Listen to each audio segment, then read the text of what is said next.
Hello students, class 11th informatics practices का आज का लेक्चर जो पिछले लेक्चर एक्सप्रेशन के आगे का होगा। एक्सप्रेशंस पिछले लेक्चर में हमने लिया था। अब उस लेक्चर के आगे जो हम आज जितने भी ऑपरेटर्स और एक्सप्रेशंस पढ़ा है उसके कंटिन्यूएशन में हम अब सिंपल प्रोग्राम्स आज पाइथन में बनाने सीखेंगे।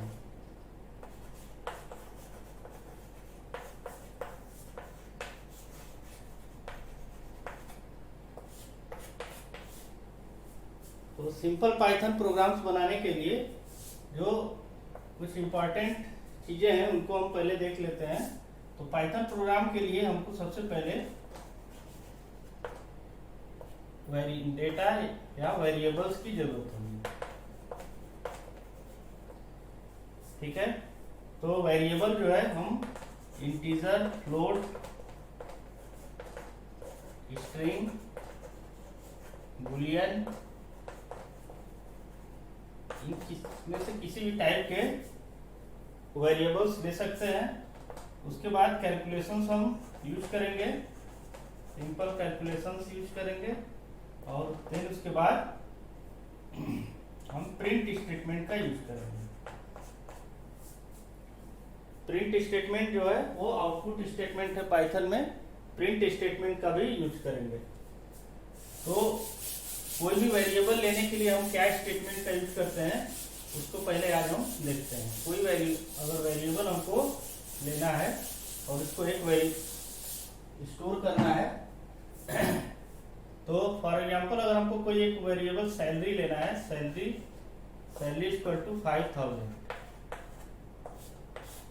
ठीक है, ये सैलरी जो है वो क्या हो गया, एक वेरिएबल हो गया और इसका टाइप हो गया इंटीजर। सैलरी का टाइप, डेटा टाइप क्या हो गया, डेटा टाइप हो गया इंटीजर। ऑटोमेटिक इसमें डेटा टाइप क्रिएट होता है। डेटा टाइप इसमें क्या है, इंटीजर टाइप। क्यों है, क्योंकि ये जो वैल्यू है 5000 ये जो है इंटीजर टाइप का है। अगर यही वैल्यू हम फ्लोटिंग टाइप का ले लें, अगर 74.274 अगर ये वैल्यू हम स्टोर करते हैं तो ऑटोमेटिक सैलरी का जो टाइप हो जाएगा वो क्या हो जाएगा, फ्लोट टाइप का हो जाएगा। तो इंटीजर यानी कि होल नंबर्स हमारे आएंगे,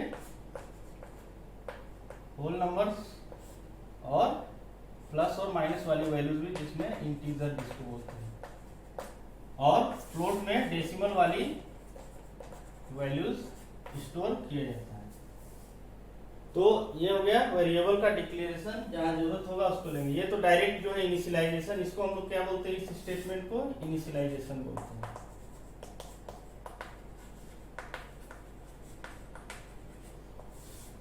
इनिशियलाइजेशन, किसी भी वेरिएबल को इनिशियलाइज करना होगा तो वेरिएबल का नेम लेंगे, इक्वल लगाएंगे और उसमें वो वैल्यू स्टोर कर लेंगे। देन अगर हमको वैल्यू रन टाइम में अगर रीड करना हो तब उसके लिए क्या करेंगे, अगर वैल्यू हमको रन टाइम में रीड करना है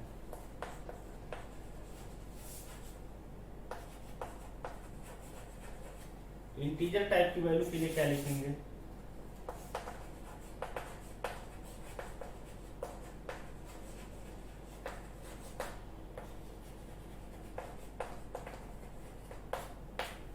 तो रन टाइम में अगर वैल्यू हमको रीड करना है तो उसके लिए हम लोग जैसे सैलरी की वैल्यू रीड करना था तो सैलरी इक्वल टू इंटीजर और स्टेटमेंट लेंगे इनपुट। रीड स्टेटमेंट क्या होता है हमारा, इनपुट। तो क्या है, रीड स्टेटमेंट।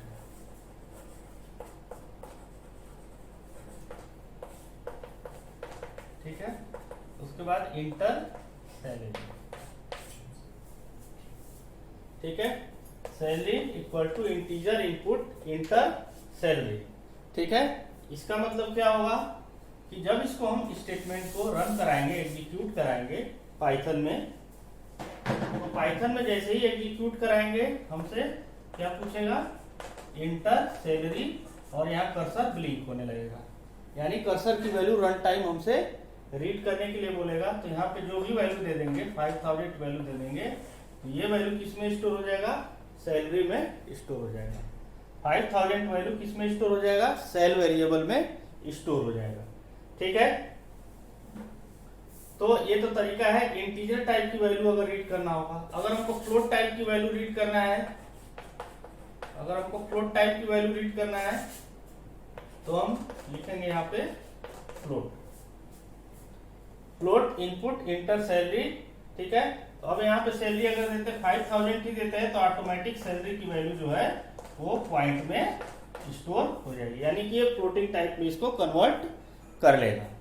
ठीक है, तो ये तो तरीका हो गया फ्लोट और इंटीजर टाइप की वैल्यू रीड करने के। स्ट्रिंग टाइप की वैल्यू अगर कोई नेम रीड करना है तब उसके लिए हम लोग क्या करेंगे? तो to read a string type value, to read a string type value. ठीक है, तो जैसे नेम हमको रीड करना है, नेम, इसके लिए हमको कोई भी डेटा टाइप की जरूरत नहीं है। बाय डिफॉल्ट जो है वो वैल्यू किस में होता है? स्ट्रिंग टाइप में रीड होता है। इनपुट केवल लिखेंगे, इंटीजर की जरूरत नहीं है। इनपुट इंटर इंटर, ठीक है, तो जब भी हमको वैल्यू रीड करना होगा स्ट्रिंग टाइप का तो हम क्या लिखेंगे? इनपुट लिखेंगे। अगर हमको इंटीजर टाइप की वैल्यू लिखना है, लेना है, तो इंटीजर इनपुट का यूज करेंगे। अगर हमको फ्लोट टाइप की वैल्यू रीड करना है तो फ्लोट और इनपुट का यूज करेंगे। ठीक है, इनपुट बाय डिफॉल्ट क्या होता है? स्ट्रिंग टाइप का वैल्यू है। ये क्या होता है? By default, by default, by default string type, by default ये स्ट्रिंग टाइप की वैल्यू को लेता है। तो हमको क्या करना है? जैसे इस स्टेटमेंट में अगर इसको हटा दिया जाए तो ये बाय डिफॉल्ट स्ट्रिंग लेगा। तो इस स्ट्रिंग वैल्यू को इंट क्या करता है? इंट फंक्शन क्या करता है? Int function converts the string value, converts the string value to integer, converts the string value to integer. ठीक है भाई, अगर फ्लोट में अगर फ्लोट के साथ इनपुट का यूज करते हैं तो फ्लोट क्या करता है? Float function converts string value into float value, into float value. ठीक है, तो ये इंटीजर और फ्लोट फंक्शंस के वर्क हो गए। ठीक है, तो सिंपल चीज है। अगर स्ट्रिंग रीड करना होगा तो हमको इंटीजर फ्लोट लगाने की जरूरत नहीं है। अगर इंटीजर करना है तो इनपुट को पहले इंटीजर लगा देंगे, फ्लोट के पहले फ्लोट वैल्यू लगा देंगे। ठीक है, तो एक प्रोग्राम लेते हैं छोटा सा और उसके जरिए हम इसको और अच्छे से समझते हैं कि कैसे एक्चुअली में हम पाइथन में प्रोग्रामिंग करेंगे। तो पाइथन में प्रोग्रामिंग जो है स्क्रिप्ट मोड में करते हैं। प्रोग्राम जो है स्क्रिप्ट मोड में लिखा जाता है। स्क्रिप्ट मोड कैसे ओपन होगा? तो स्क्रिप्ट मोड ओपन करने के लिए सबसे पहले पाइथन अपने सिस्टम में इंस्टॉल कर लेंगे। इंस्टॉलेशन का तरीका प्रीवियस वीडियोस में बताया जा चुका है, उस वीडियो को फॉलो करेंगे और पाइथन जो है अपने सिस्टम में इंस्टॉल कर लेंगे। तो पाइथन 3.x कोई भी वर्जन आप यूज करेंगे। ठीक है, इंस्टॉल करने के बाद इसको हम ओपन कर लेंगे। ओपन करने के बाद पाइथन का ये विंडो ओपन होगा और फाइल मेन्यू पे जाके न्यू पे क्लिक करेंगे। ठीक है, जैसे ही क्लिक करेंगे एक नया विंडो ओपन हो जाएगा। यही विंडो क्या बोला जाता है? स्क्रिप्ट मोड बोला जाता है। स्क्रिप्ट मोड इसको हम बोलते हैं, स्क्रिप्ट मोड प्रोग्रामिंग, यानी कि जो भी प्रोग्राम लिखना होगा स्क्रिप्ट मोड में लिखेंगे। स्क्रिप्ट मोड में प्रोग्राम लिखने के बाद हम क्या करेंगे? F5 बटन प्रेस करेंगे। F5 बटन प्रेस करके फाइल को सेव करके, ठीक है, देन उसको हम रन करा लेंगे। ठीक है, तो ये ऑटोमेटिक होता है। F5 प्रेस करेंगे तो सेव करने के लिए करेगा, सेव जैसे ही हो जाएगा उसके बाद ऑटोमेटिक वो रन हो जाता है। रन कराने की जरूरत नहीं, F5 से सेव और रन दोनों वर्क होता है। ठीक है, तो इतना वर्क करेंगे तो हम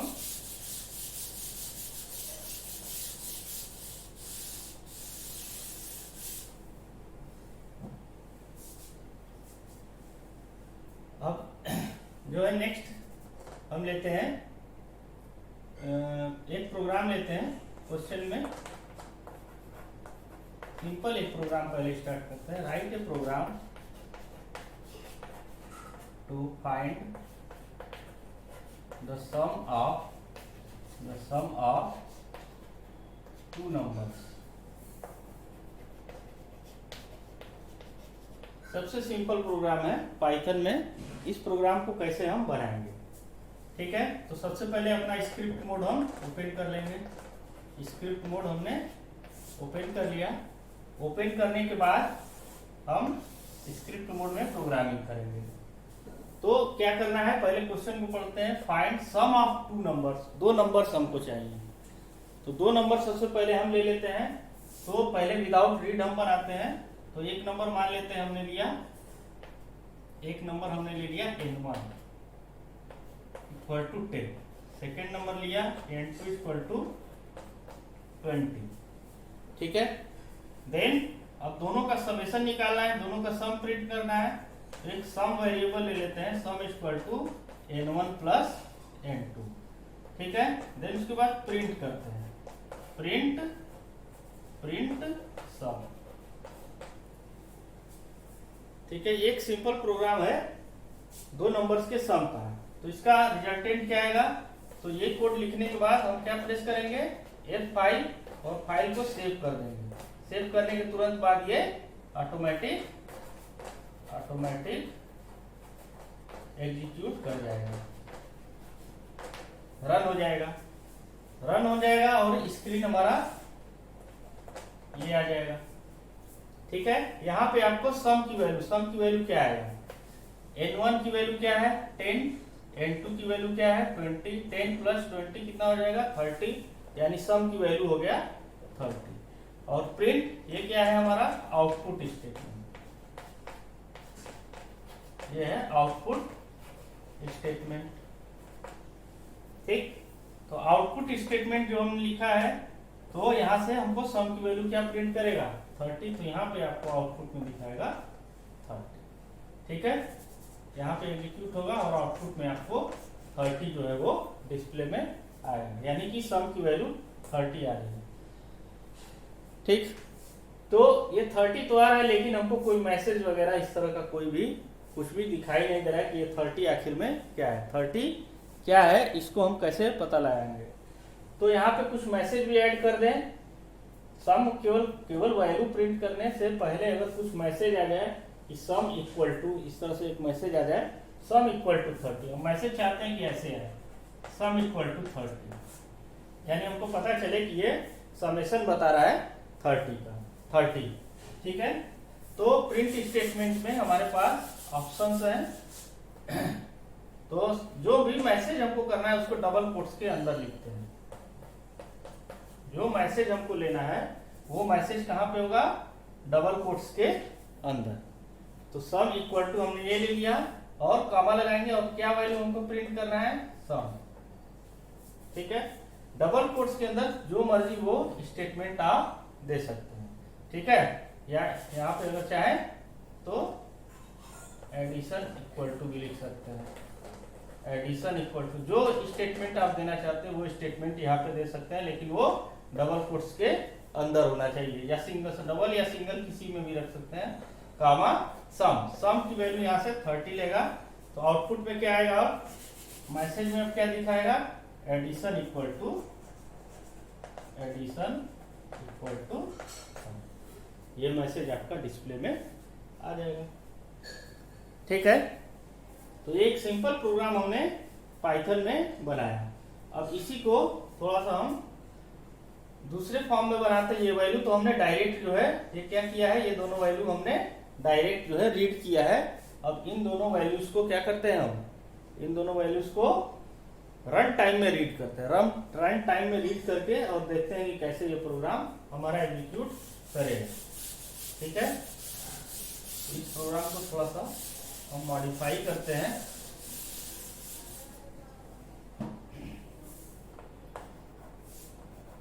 right a program in Python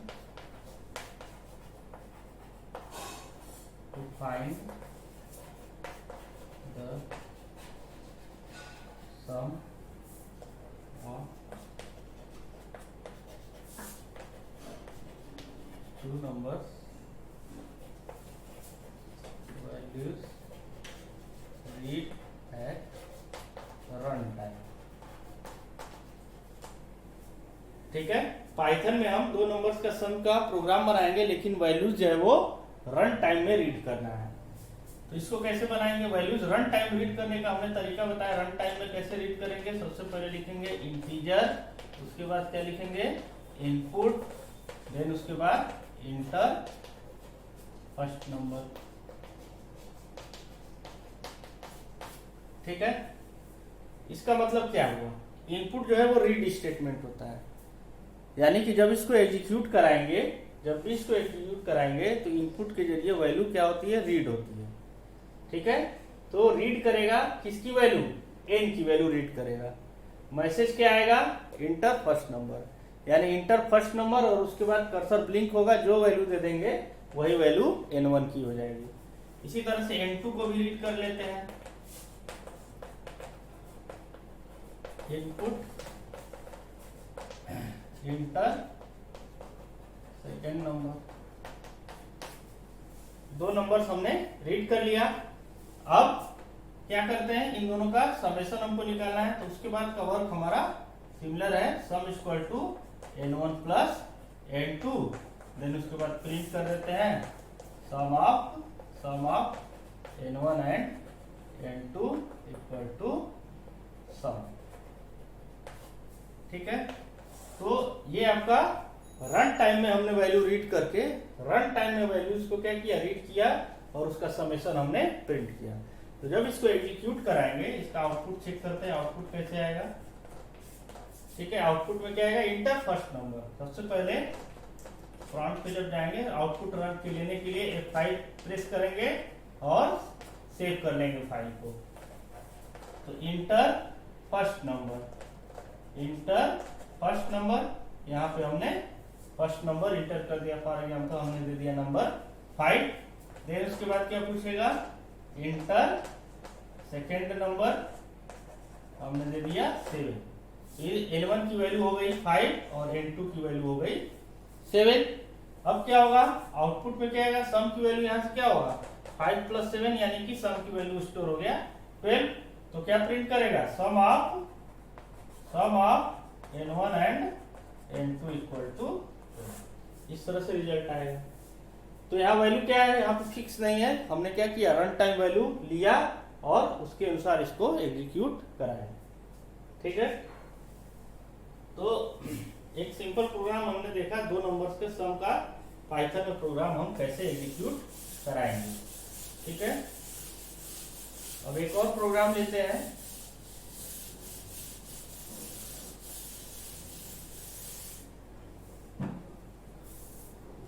simple interest.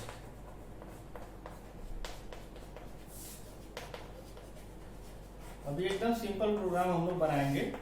पहले हम स्टेटमेंट्स वगैरह पहले क्लियर करेंगे कि आखिर में कैसे हम स्टार्टिंग लेते हैं पाइथन प्रोग्राम्स की। ठीक है, सिंपल इंटरेस्ट का प्रोग्राम बनाना है। तो सिंपल इंटरेस्ट का आप लोगों ने पढ़ा होगा। Simple interest SI equal to क्या होता है? P into R into T/100। ये फार्मूला आप लोगों ने पढ़ा होगा, P into R into T/100। तो हमको चाहिए क्या क्या? हमको P चाहिए, R चाहिए और T चाहिए। अगर P, R एंड T हमारे पास हो तो हम सिंपल इंटरेस्ट की वैल्यू कैलकुलेट कर लेंगे। यानी हमको इन तीनों वैल्यूज को क्या करना होगा? रीड करना पड़ेगा। तो सबसे पहले हम रीड कर लेते हैं। रीड करने का स्टेटमेंट बता चुके हैं। P इक्वल टू क्या लिखेंगे? फॉर एग्जाम्पल हम इंटीजर या फ्लोट टाइप का ही लेना है, तो फ्लोट में वैल्यू ले लेते हैं। Float input enter principal amount, enter principal amount.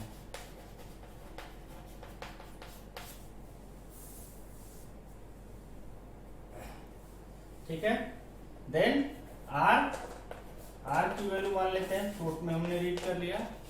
Inter input inter interest rate, message जो है अपने अकॉर्डिंग हम चेंज करते रहेंगे।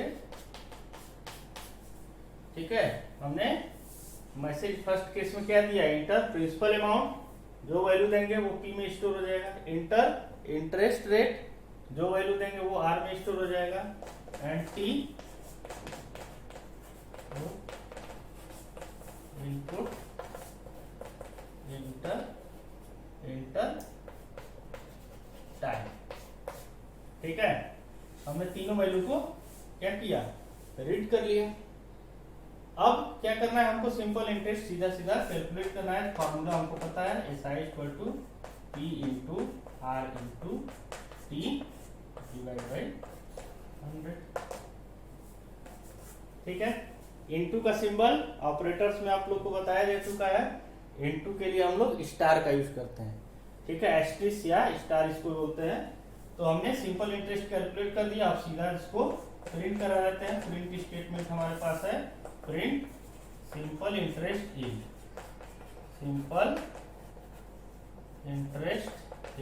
इक्वल टू क्या होगा, एस आई। ठीक है, simple interest equal to S I. ठीक है, तो ये हमारे सिंपल इंटरेस्ट का प्रोग्राम होगा। सबसे पहले इसमें क्या किया गया, पी की वैल्यू हमने रीड कर लिया, देन आर की वैल्यू इंटरेस्ट रेट आर की वैल्यू रीड कर लिया, देन उसके बाद टी की वैल्यू इंटर टाइम टी की वैल्यू रीड कर लिया। S I equal to P into R into T by 100। S I calculate हो गया, इसको हमने प्रिंट करा लिया।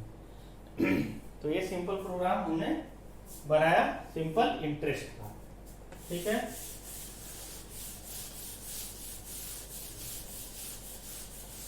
कोई भी प्रॉब्लम होने पे आप कमेंट जो है वो कर सकते हैं, इसका सॉल्यूशन जो है दिया जाएगा।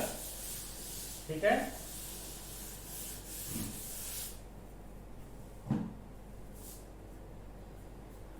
देन उसके बाद कुछ और प्रोग्राम्स जो है वो लेते हैं हम।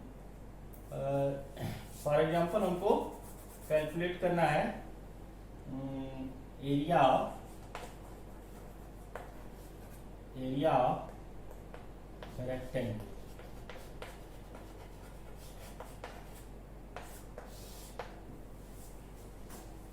ठीक है, एरिया ऑफ रेक्टेंगल का प्रोग्राम बनाना है। तो एरिया ऑफ रेक्टेंगल आपको पता है, एरिया क्या होता है, एल इंटू बी।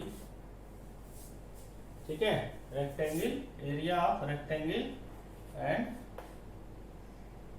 दोनों एक साथ बनाते हैं, एरिया एंड पेरीमीटर। ठीक है, दोनों एक साथ बनाते हैं, area and perimeter of rectangle. दोनों कैसे बनाएंगे, पेरीमीटर को पी में स्टोर करते हैं, तो इसका फार्मूला आपको पता है, ये होता है a equal to L into B, P equal to 2 into L plus B. दोनों फार्मूला है, दोनों फार्मूला हम लोग यूज करेंगे इस प्रोग्राम को बनाने में। ठीक है, तो फटाफट इसको बना लेते हैं। तो सबसे पहले हमको रीड क्या करना होगा, एरिया पेरीमीटर के लिए हमको लेंथ और विड्थ चाहिए हमको रेक्टेंगल का। तो लेंथ के लिए हम एल वेरिएबल ले लेते हैं, फ्लोट में लेना चाहे फ्लोट में भी ले सकते हैं। फ्लोट इनपुट इंटर लेंथ ले लिया। ठीक है, और बी ले लेते हैं, फ्लोट इनपुट इंटर करा लेते हैं ब्रेथ को। ठीक है, दोनों वैल्यू रीड कर लिया। अब हमको क्या करना है, एरिया कैलकुलेट करना है। एरिया इक्वल टू क्या होगा, L into B. Area calculate हो गया। ठीक है, पेरीमीटर भी कैलकुलेट करना है, तो 2 इंटू एल प्लस बी। दोनों हमने कैलकुलेट कर लिया। अब दोनों को प्रिंट करा देते हैं। Print length of print area of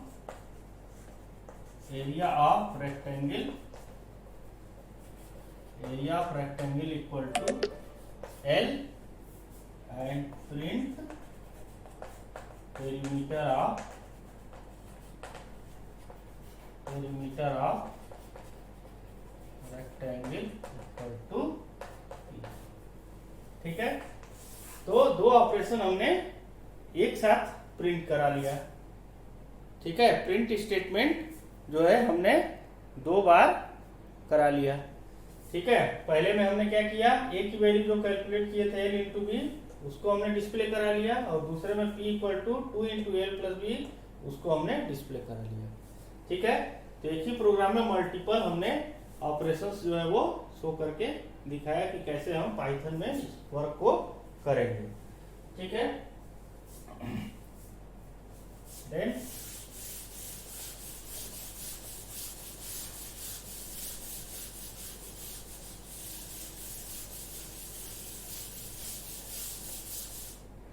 कुछ और प्रोग्राम्स देखते हैं।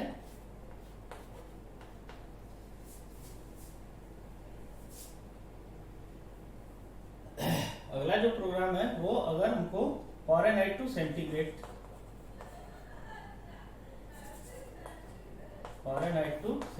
हमको करना है, ठीक है। तो फॉर्मूला हमको पता होना चाहिए फॉरेनहाइट टू सेंटीग्रेड क्या है। तो C/5 equal to F minus 32/9, C/5 equal to F minus 32/9, ये हमारा फॉर्मूला है कैलकुलेट करने का। तो हमको क्या करना है, फॉरेनहाइट टू सेंटीग्रेड करना है, यानी वैल्यू हमको फॉरेनहाइट में दिया हुआ है और उसको सेंटीग्रेड में करना है। तो हम इस फॉर्मूले को कन्वर्ट कर लेते हैं 5/9 F माइनस 32, यानी ये फॉरेनहाइट में अगर हमको पता होगा तो हम C की वैल्यू कैलकुलेट कर लेंगे। ये हमारा एक्चुअल फार्मूला होगा, इसको हम नोट कर लेते हैं, C equal to F/9 F minus 32, ये हमारा एक्चुअल फार्मूला हो गया, ठीक है। अब इस फार्मूले के ऊपर हम अपने प्रोग्राम को आसानी से बना लेंगे, ठीक है। जितनी बार स्टेटमेंट्स आप लोग इनिशियल में लिखेंगे उतनी जल्दी स्टेटमेंट्स याद होंगे, ठीक है। एफ की वैल्यू रीड करना है तो लिख लेते हैं फटाफट। फ्लोट में हम वैल्यू रीड करते हैं, float input inter temperature in Fahrenheit, ठीक है। Float input inter temperature in Fahrenheit, Fahrenheit में वैल्यू रीड कर लिया, ठीक है। अब हमारे पास सीधे फॉर्मूला है, C इक्वल टू क्या है, F/9, ठीक है। अब यहाँ 5/9 डायरेक्ट हमने क्यों नहीं लिखा, इसको भी समझ लेते हैं। 5/9 क्यों नहीं लिखा, 5/9 अगर लिखते हैं तो 5 में जब 9 से डिवाइड करेंगे तो ये क्या हो जाएगा, ये आपका आ जाएगा यहाँ पे, ठीक है। 5/9 भी लिख सकते हैं, C++ में नहीं लेगा, पाइथन में ये एग्जीक्यूट होगा। 5/9 आप लिख सकते हैं। 5/9 इंटीजर डिवीजन नहीं है, ये वैल्यू आएगा फ्लोट में 5/9 इंटू F माइनस 32, ये हमने फार्मूला लिख लिया। C की वैल्यू है F/9 into F/9, 5/9 into F minus 32। अब सीधे प्रिंट करा लेते हैं, print temperature in centigrade equal to C, ठीक है। तो ये तरीका है फॉरेनहाइट टू सेंटीग्रेड में कन्वर्ट करने का। तो हमने ये कुछ प्रोग्राम्स जो है वो यहाँ पे रन करा के आपको दिखाया, ठीक है। तो कुछ होमवर्क के लिए आप लोग कुछ प्रोग्राम्स जो है नोट कर लें, होमवर्क में भी कुछ प्रोग्राम आप इसको रन करा के देखेंगे। तो फर्स्ट है एरिया ऑफ, सिंपल प्रोग्राम ही देते हैं, एरिया ऑफ सर्किल। दूसरा पेरीमीटर ऑफ सर्किल, ठीक है।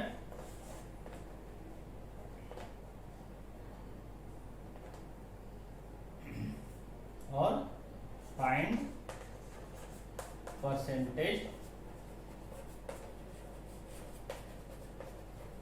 marks of a student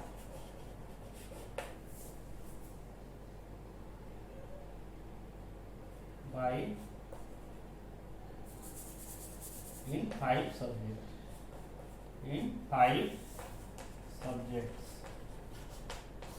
ठीक है, each of 100 maximum mark,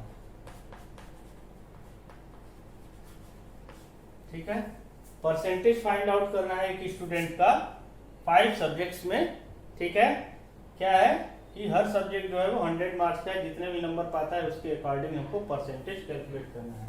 ये 3 क्वेश्चन जो है वो आपको होमवर्क में दिए जा रहे हैं।